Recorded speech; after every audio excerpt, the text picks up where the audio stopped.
Okay, we'll call this council meeting to order at 6 p.m. I need a motion for adoption of minutes.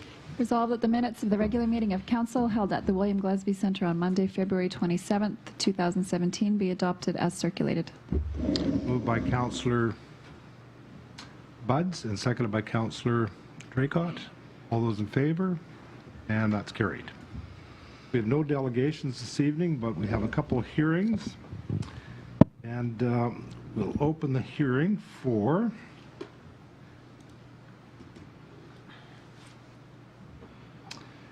variation PC 6-17, that's CHB Developments. Is there anyone to speak to the hearing? Yes, sir. Here with Paris, councillors.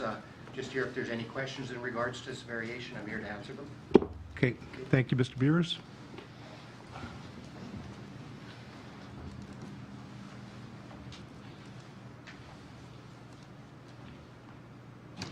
Any questions for Mr. Beers? Councillor Fraze? I do have a question. I noticed the plan has changed to some degree. There's less density, I guess you could say, or Yes. bigger spaces between the units? Yeah. And is that probably a more desirable for You know purchase? what, Councillor Ferris, that was, no, Ferris, phrase. That was due to the fire code regulations. We originally had them at 10 feet apart, and with the new fire regulations based on the condos and the style of build, we had to take them to 20 feet apart. So now we've gone to the extra spacage between the buildings for that. It may also improve the appearance. It won't be as tightly packed. Yeah, the density will be a little less instead of People have a little bit of green space between there. There's lots of green space in this project. There's probably over 30% green space in this project. I guess my question is that seeing as you've reduced the number of units along the street, but you haven't changed the parking arrangement, and you would think that with less units you could maybe give up a couple of parking units to create some green space right through to the street?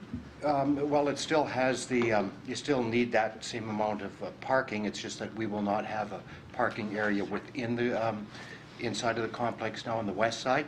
But what we're proposing in the future is to put garages into there. So that will take some of the density off the street into there. Possibly. That's not solid in the plans yet. Right now, this plan confirms to the parking that we need.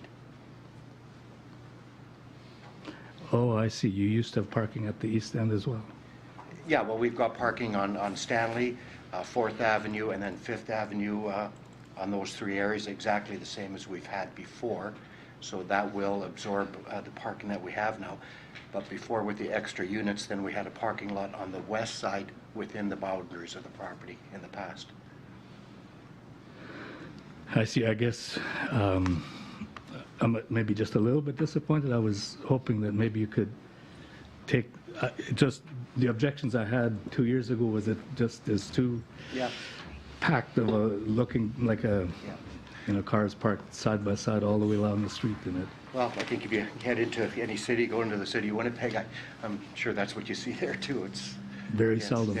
I don't see this, but. Yeah. But this has opened it up the green space within the boundaries, more separation between. I understand, but the public has an interest in the streetscape as well. Yeah. And this is why we have setbacks on houses and why we have limited access to driveways, and there are reasons for it. And just it would, to me, be a much nicer street if it had some trees along it, if it had some green space. Well, obviously, based on the picture, the boulevards on the east side are quite large boulevards. They're oversized boulevards. So in the plans of that is all going to be treed. Any area that we have that's green along the boulevards will be treed. But I walked by your threeplex, the one you built a while back on Dufferin. And although it's almost all paved, there's those strips of grass with a tree in it between each unit. It just adds a lot to the character. I think you'll find if you look at the drawing that was attached that there will be a fair amount of green space in front of the buildings, like in front of the walkways and so on. With our separation, our 20-foot separation now, there's going to be extra green space. In between the buildings at least. Yeah, and that'll all be green in the that should help a little bit. That was my question. Good. If there was any way to separate that parking a little bit. Well, I think what happens there also, though, then it takes away from the plan because the middle of inside the development You've got over 300 feet by 80 feet, which is all going to be green space within those boundaries, where all the decks of these buildings are going to face the inside to the green space. So it's going to have a self-contained green space, yard, playground within the boundaries. No, I understand that. Yeah. That's very good. Yeah. I just, the public has an interest in the streetscape as Yeah, well. yeah. And if we could keep that green and natural looking, this improves the neighborhood. Yeah. I think this will improve the neighborhood. Are there any further questions from council for Mr. Beers? Need a motion to close the hearing? Resolved that the public hearing for variation PC 6-17 CHB developments now be closed. Moved by Councillor Dreger, seconded by Councillor Wall. All those in favor? That's carried. As we heard, CHB Developments is applying for a variation order to increase the maximum width for an access to off-street parking on 4th Avenue East, Stanley Avenue, and 5th Street Northeast, north and south sides of the development. The applicant has received approval for variation for the same accesses to off-street parking widths in 2014 under PC 22-14 and an extension to that variation under PC 14-15. The applicant has removed 4 of the fourplexes to allow for better separation between the units, and this allows them to have an open space on the west side of the property with the possibility of adding detached garages at some point in time. The application has been circulated to various city departments with no concerns, and public notices have been sent to all property owners within a 100-meter radius.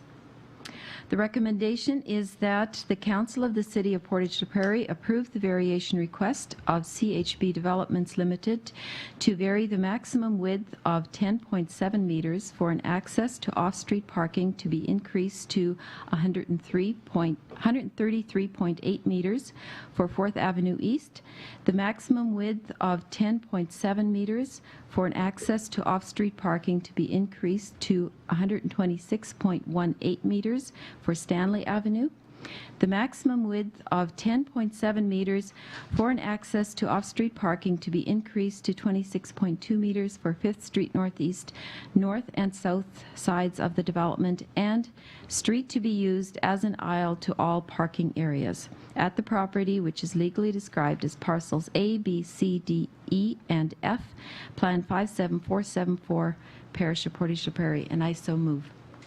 Moved by Councillor Dreger and seconded by Councillor Buds. Any questions or comments on the motion? All those in favor of the motion? And any opposed? I guess I'll officially state in opposition. Okay, and that's carried. Move into committees. Finance, Legislative, Property Committee. Councillor Buds, please. Thank you. At last council meeting, I talked a little bit about an easement agreement with Manitoba Hydro. Our options are obviously to enter into that agreement. They want to install a pole on city-owned property over at the McKay Reservoir.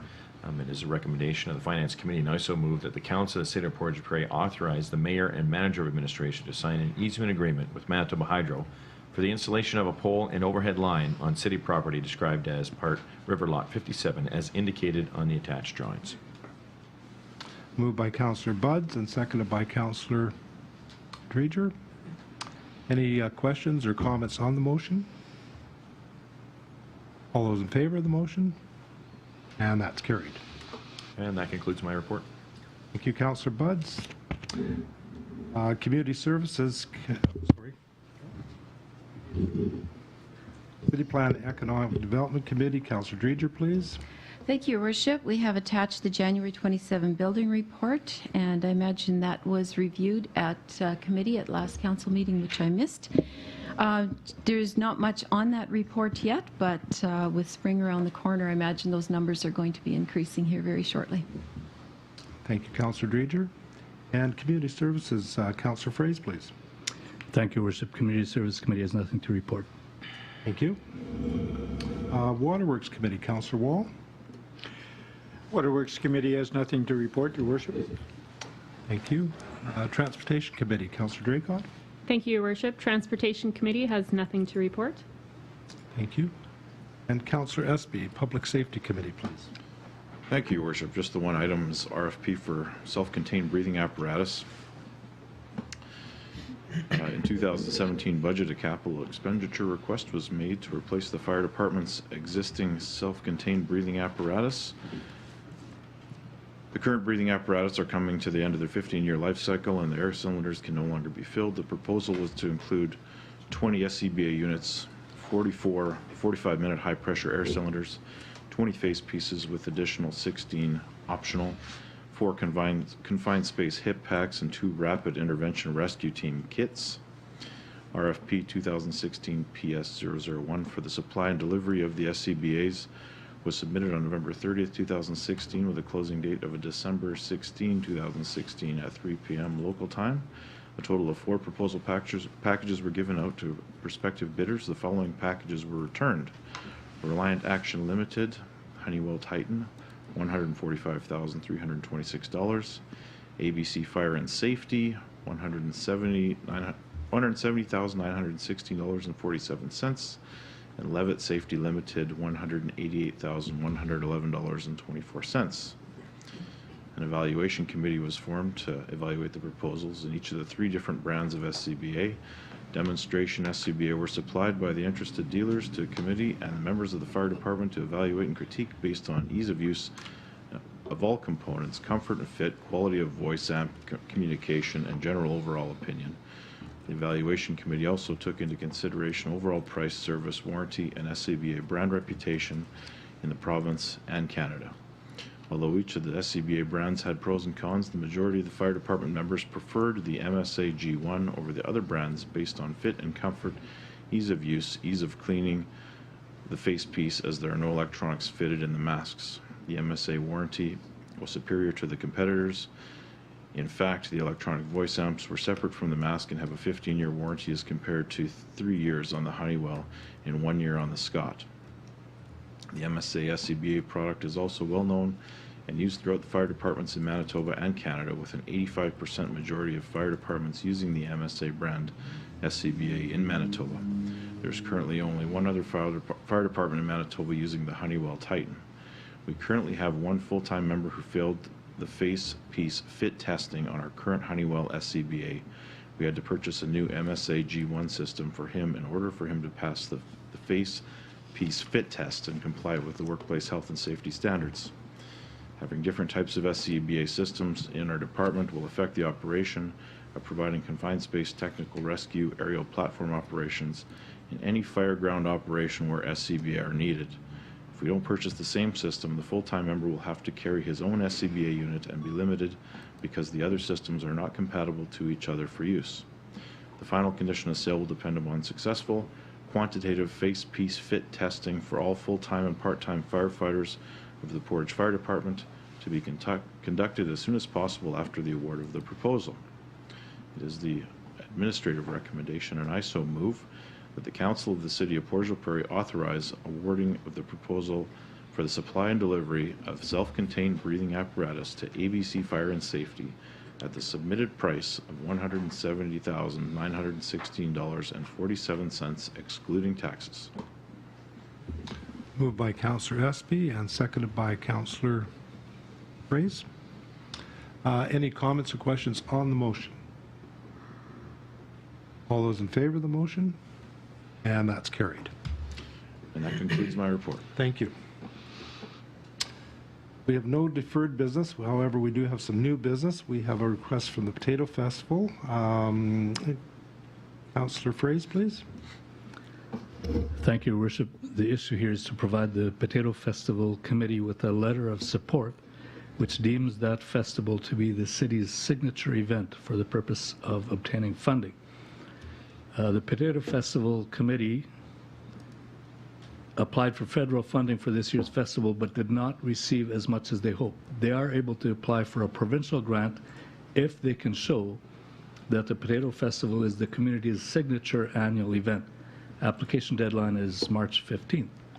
For the past 14 years, the Portage Potato Festival has been an annual celebration in the city of Portage Prairie. It's a free community celebration of local people, talent, and agriculture. A family event. It includes children's activities and entertainment, a showcase of local bands, a baseball tournament, local vendors, and much more. The fact that this is a free event makes it accessible to everyone. However, as the festival grows in size each year, so do the costs of putting it on. For the committee to continue to offer it as a free event, they need to secure as much funding as possible, and it is therefore the administrative recommendation, and the Community Service Committee agrees that the Council of the City of Portage Prairie deem the Potato Festival to be the city's signature annual event in order to apply for funding. And I don't know if that requires a motion, but if it does, I would so move. Okay. Motion moved by Councillor Fraze and seconded by Councillor Dreger. Any comments or questions on the motion? All. Councillor Buds? Is there any requirement that we only have one signature event in our city? Once we've done this, will it affect future grant applications, I guess, is just a general question for anyone else that might be looking for the same type of stuff. Who knows what the future may hold? I don't know the answer to that. I can only assume from the implication in the application that that would be the case, that there's a signature event implies it's the one event that would apply,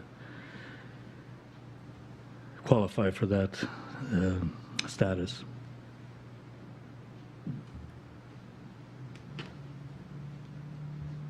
I don't know of competing events at this point that would want that status.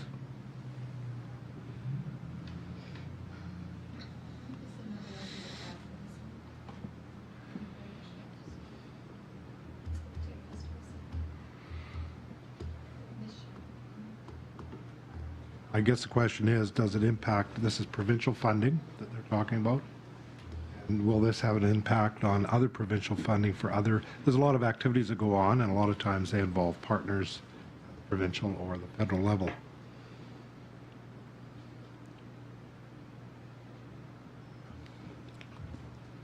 Councillor Dreger? Is there any guidelines in this grant that would define it as a signature event?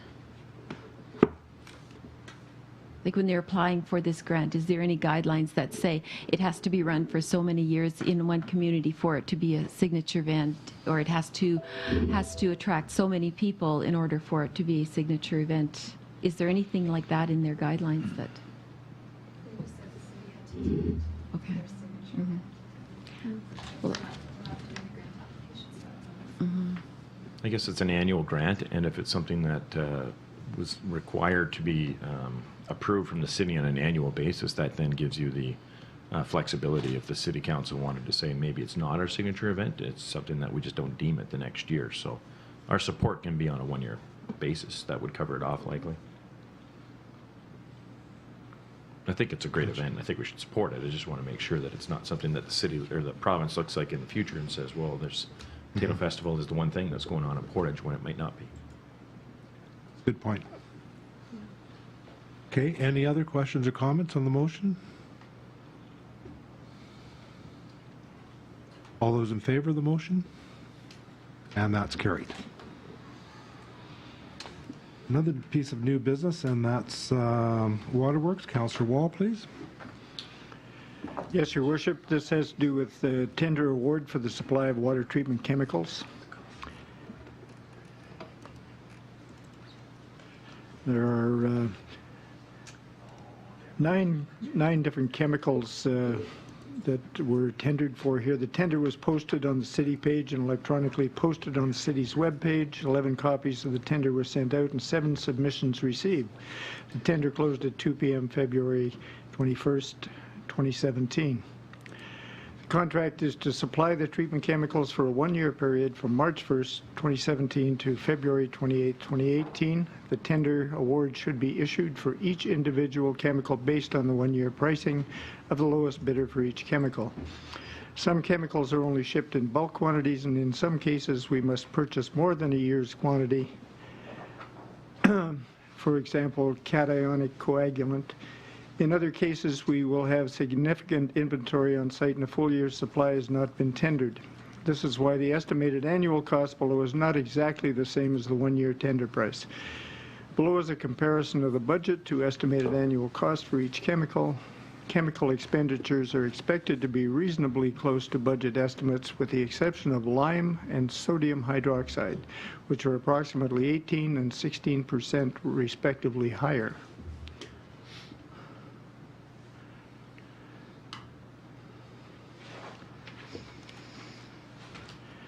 The overall annual chemical budget is $1,079,554.71, and the overall total annual chemical price estimated at $1,268,364.48, with lime in, which is approximately 17% over budget. The low bidder for lime is not a company that the city has purchased lime from in the past. The company that the city purchased lime from in the past few decades submitted a late bid, and therefore it was rejected. Administration recommends to not award the contract for the supply of the treatment chemical for lime due to the fact that only one price was received and it's 18% over budget.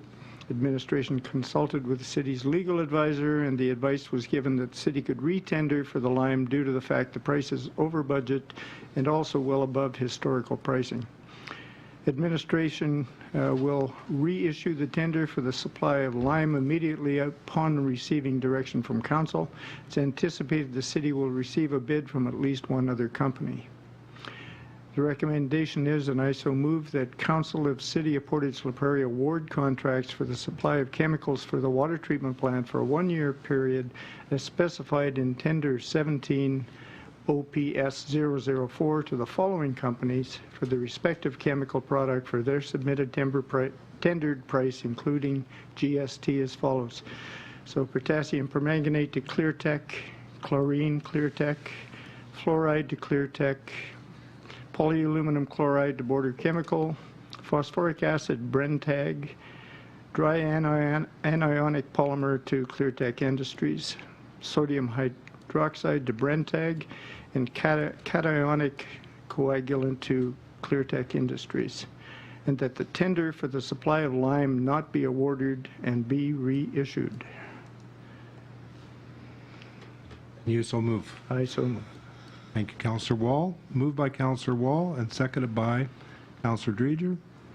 Any questions or comments? Councillor Draycott? I just had a question in terms of, I know that we would like to retender the lime.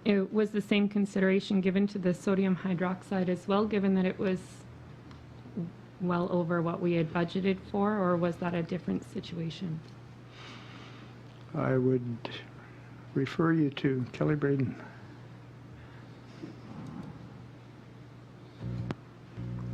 For the sodium hydroxide, we received 3 bids on that, and so we wouldn't anticipate getting any cheaper price, so no point in retendering that. I think we're stuck with paying more money. Yeah. Also, the lime is over half of our chemical budget for the year, so it's a significant amount of money. Okay, thank you. Any further questions or comments on the motion? All those in favor of the motion? And that's carried. We have one last item of new business, and that is Finance, Legislative and Property Committee. Before we go into that, Your Worship, I would like to declare a personal interest in this item, and I wish to recuse myself from council chambers at this time. Thank you.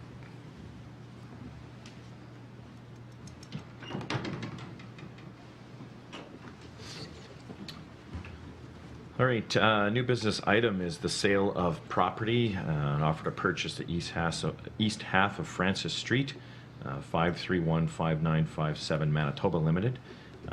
We have some alternatives, basically, in terms of what we want to do as City Council. Just some history. In 2016, this company submitted an offer to purchase Francis Street, a road adjacent to their property that was closed by bylaw 333 on June 4th, 1900. And I think, Your Worship, do you remember that bylaw? Or No, just for the record, I was not here at that time. Councillor Budds, thank you. Just double checking. During the initial review, it was discovered that the west half of this street belonged to the city under a certain title number, but the east half had never been registered under the new system or required filing of a real property application to bring it under the Real Property Act. This is a lengthy process, so the company at the time decided to move forward with just purchasing one portion and would wait until that process was underway and almost completed. So that's where we are today, Council. TDS Law is handling that RPA on behalf of the city. They've ordered a plan of survey as required by the registry, and have advised that if the RPA is accepted, the land can be transferred to the numbered company at the same time the application is processed, so therefore not requiring it to come to the city first and then to the acquirer. So it is also our common practice that we do sell the sale of public lanes in undevelopable areas with a sale price of 45 cents. We've dealt with several of these sales, and this is the common practice that we've used and one that's going to be recommended. And just for a little bit of history, when we used that same calculator for the last piece that was purchased of approximately 20,000 square feet, around 21,000 square feet, worked out to a purchase price of just under $9,500. It is also our common practice to contact adjacent public property owners to see if anyone else is interested in this property. That has been completed, and the only adjacent property owner has confirmed that he is not interested in purchasing the property. So it is with that in mind that the Council of the State of Portage Prairie approved the transfer, that is recommendation, sorry, of this committee, that the Council of the City of Portage Prairie approve the transfer of the east half of Francis Street, Plan 32, Portage Land Titles Office, between Assiniboine Avenue and Trenton Avenue, excluding all mines and minerals and other matter, as reserved to the Crown, which is Manitoba, under the Crown Lands Act, to 531-5957 Manitoba Limited, upon the property registry's acceptance of the city's real property application for the purchase price of 45 cents per square foot, plus the cost of the survey and all other costs related to the sale. Moved by Councillor Buds and seconded by Councillor Fraze. Any comments or questions on the motion? All those in favor of the motion? And that's carried. And that concludes my only item in new business. Okay, thank you, Councillor Buds. We have no old business at this time, so we are going to adjourn council at 6:29 p.m. and we're going to move right into committee. And I'd just like to remind people in the gallery and the media that committee is open to the public. You're welcome to stay for it.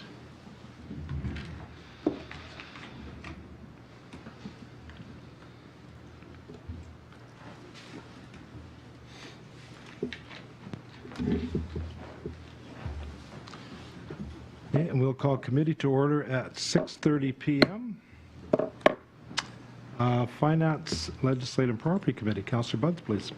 Thank you. I have one item for council's consideration, and which I'll be bringing forth to our next council meeting, and that is to approve the safety officer funding agreement.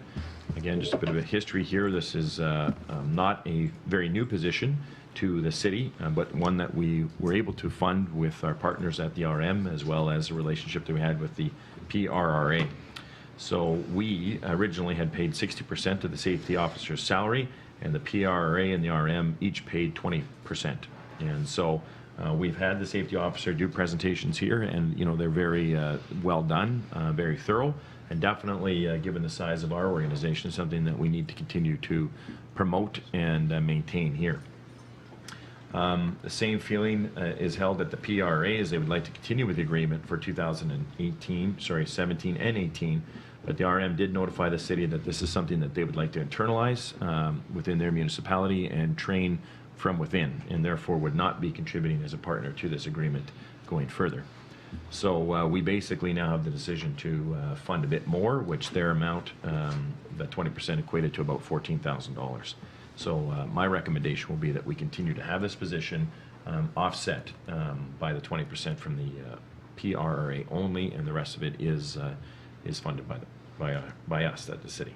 So that is kind of the history of it, and I'll be recommending that we continue on this path. Any questions?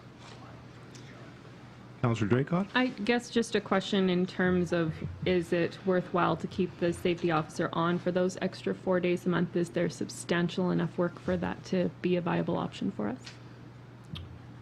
The indications that I have is most definitely, and that the resources are probably stretched a bit thin, but I welcome any commentary from the administration. There's definitely some additional work that can be done by the safety officer to compensate for the lack of requirement at the RM. So, Okay. as Councillor Budds indicated, there at times the safety officer is spread pretty thin. So we'll get more done internally. Any further questions for Councillor Budds? That concludes my committee report. Okay, thank you, Councillor Budds. A City Planning and Economic Development Committee, Councillor Dreger, please. This committee has nothing to report this evening. Thank you. Councillor Fraze, Community Services Committee. Thank you, Worship. Community Service Committee has nothing on the agenda for tonight. Thank you. Waterworks Committee, Councillor Wall, please. Yes, Your Worship, we will be considering award of the biosolids land application contract for the coming year. There was one bidder, that's Assiniboine Injections Limited. We don't usually get multiple bids on this contract. We've dealt with Assiniboine Injections for 14 years now and have had very good experience with them. And so I'll be bringing that forward next meeting for your consideration. Any questions for Councillor Wall? Thank you, Councillor Wall. Transportation Committee, Councillor Draycott, please. Thank you, Your Worship. Quiet evening for us. Transportation has nothing in committee this evening. Thank you. Public Safety, Councillor Espy, please. Thank you, Your Worship. Coming up at the next council meeting will be the award of contract for provision of bylaw parking meter and animal control enforcement for the city of Portage Prairie. As you know, the Corps of Commissioners provides that service for us currently and have since May the 1st, 2014, and the contract expires on April 30th, 2017. We've got a couple of bids back, and they're very close together, $720 in difference in favor of Orion Security. The other one is, of course, the Corps. And we will be making the decision next time. However, the administrative recommendation that's coming forward is that we continue on with the Corps of Commissioners to provide that service for us for $140,220, excluding taxes. And I welcome questions.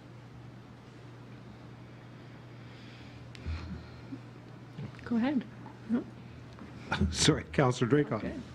I was just going to ask, we've got a good outline of what was provided by the Corps in terms of what their expectations and requirements were, but not the same outline as to what was provided for Orion Security. Do we have anything from administration as to what was provided by Not sure Orion? what the parameters are there. Jean-Marc, if you...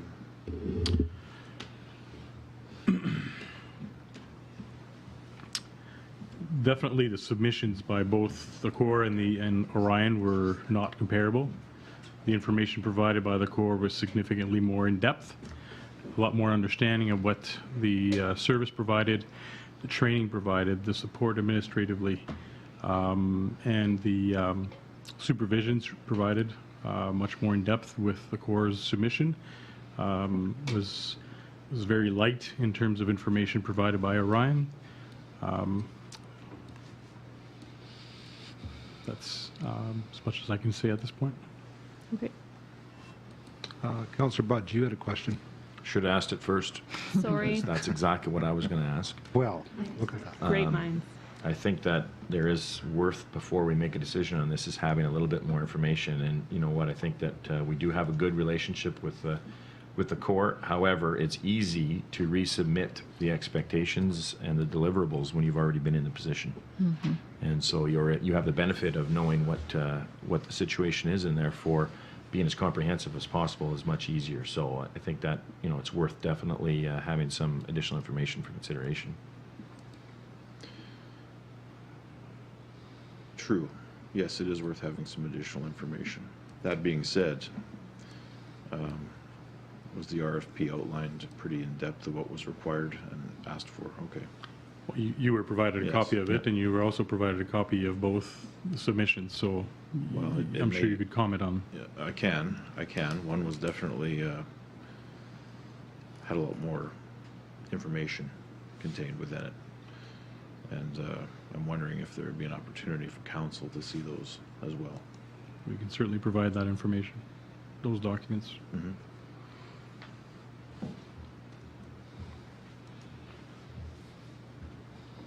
Okay, any other questions for Councillor Espy?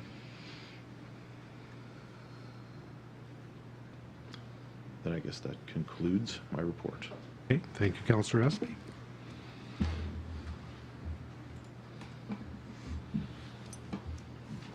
And that almost concludes committee. Now we'll have question period, and for folks that haven't been here before, this is a chance for people in the gallery to come forward and ask questions of council, and we will endeavor to answer your questions for you.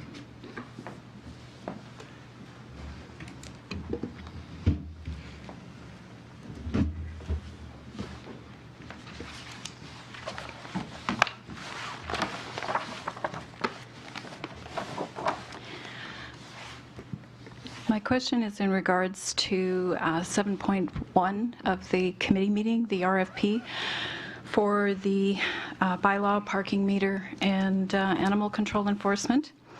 And given that in March of 2014, the decision to award the contract was based on price, and at that time the Corps of Commissioners was $3,000 less than Orion, given that in September of 2014, the animal control enforcement was added without tender to that contract. It was a 2-year contract awarded in March of 2014, extended by 1 year to this year, and has now been put out for tender. Given that Orion has the lowest bid, that they are a local business with a local office, the Corps of Commissioners uses an office in City Hall. They've been in business for 27 years. And also given that while the point was made that the Corps of Commissioners tender had more detail, Councillor Buzz also commented that yes, when you've had the contract for 3 years, part of it was added without tender, you would have more detail. And finally, given that on the Corps of Commissioners website, there is a quote from CAO Jean-Marc Nadeau that says, "The Canadian Corps of Commissioners would be the group I would want to continue working with. I've recommended them to others, including rural municipalities." My question is, how can the recommendation, given that Orion is less in price, not be perceived as bias? Councillor Espy? Certainly.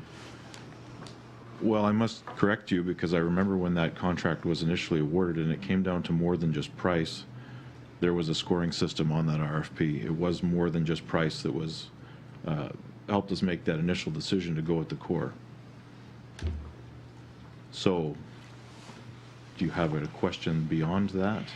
Yes, in 2014, you were quoted in the media as saying that part of the reason you, and this was in the media, not in council meeting, but that part of the reason was that the Corps employed retired military and police. The connotation would be that perhaps that would be the people that they would employ here, and that is not necessarily the case.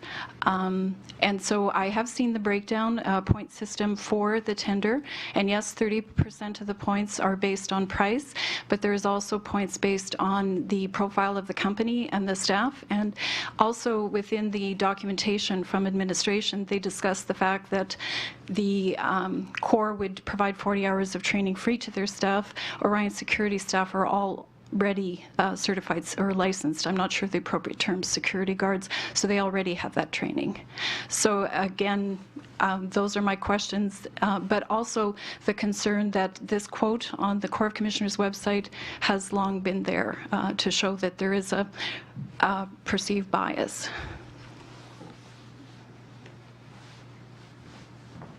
I didn't hear a question. You didn't hear a question, okay. I didn't either. Any other questions for council? Mr. Amon, come on forward. I just wanted to further comment on that. I just briefly, this just came to my attention today, actually. I just read that the commissioners are thinking about doing something, or their plan is to get in place the Manitoba Security Guard course, which the Orion security guys already have. They're a local company. Their bid was lower. Other than what was presented on the website, the information, I hope there's a lot more reasoning behind recommending their award of the contract. Is there anybody, Councillor Espy, Mr. Nadeau, who can speak further on what was presented on the website? Because from what was presented on the website, there's Orion beats that stuff too. So I can comment to that because I saw the two documents, and let me first start by saying that we haven't made a decision yet on who's getting. Recommendation, I said. We have a recommendation, right. But when you put out an RFP and you ask for what the responsibilities are going to be point by point by point, one would think that those would come back answered point by point by point. One company did that, one did not. So it's very unclear of how those responsibilities and are going to be met. And those two bids are very, very different, the documents that came back. Oh, sure, I understand, but you do understand, as further to what, why is your name escaping me right now? Councillor Buds said earlier, I don't know why your name escaped me, but about, I sure hope that they're able to describe the job a little better. They've been doing it for 3 years? I sure hope they're able to describe it a little better. Yeah, I just hope that Council has some serious discussion about this. I know you guys haven't made any decisions, but I hope you guys have some serious discussions on this. And if anybody else has any other information that wasn't on the website that I don't have available to me as to why the commissioner should be awarded this contract, please let me know. I'm not sure about the legality of actually sharing those things, but as far as showing you the documents. But I mean, if there's a certain list of deliverables that you expect, one would also expect that you would take each one of those deliverables and speak to them. One of those had all that written out, one did not. So it makes it very hard to simply award one company because they're local. I'm not saying that's not going to happen, but it makes it very difficult to do that. So what you're saying is that Orion did not have a detailed enough outline of the job? That's exactly what I'm saying. But I'm also saying that the deliverables were listed, so it's not a matter of they're doing the job, it's a matter of... They were listed, so you just wanted them basically to repeat it back to you? That's not what I'm saying at all. Okay, well... I want you to deliver parking meter. How are you going to do that? Who's going to do that? What's the process of it? One of them went into a lot of detail about the exact parameters around that task, and the other did not. All right. Any other information that you could provide? No? I'm not sure what I'm allowed to provide or not as far as the documents are concerned, but I think it would be appropriate for council to review that, like we suggested previously in committee. You can. You don't review all the submissions. Of course. Right? You trust the recommendation that we provide that are unbiased and based on facts and on an assessment of the RFP that was provided had an assessment tool, and the assessment was conducted by the committee, which was the fire chief and myself, and we provided that information to Councillor Espy as part of his portfolio, and so certainly we can share that, but the question then becomes, do we share every single one? That's something council will have to give us direction on. given that there was such a narrow margin of cost, it might be a valuable thing to do in this case, for sure. Certainly. Okay. Any further questions?